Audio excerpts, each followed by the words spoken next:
বিসমিল্লাহির রহমানির রহিম। আসসালামু আলাইকুম রহমতুল্লাহ। তোমরা সবাই ভালো আছো? আলহামদুলিল্লাহ, ধন্যবাদ। আমি ভালো আছি আলহামদুলিল্লাহ।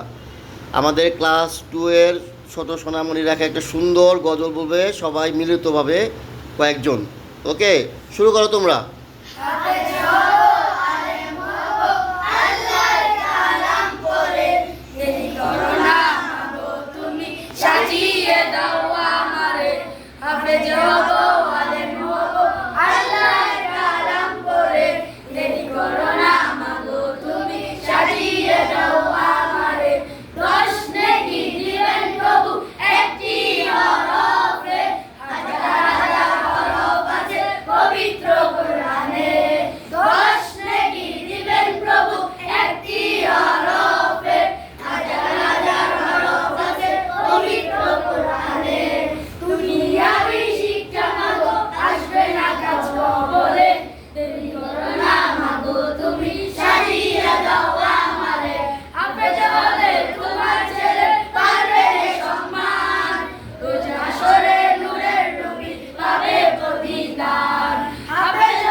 আলহামদুলিল্লাহ, মাশাআল্লাহ, খুব সুন্দর হয়েছে।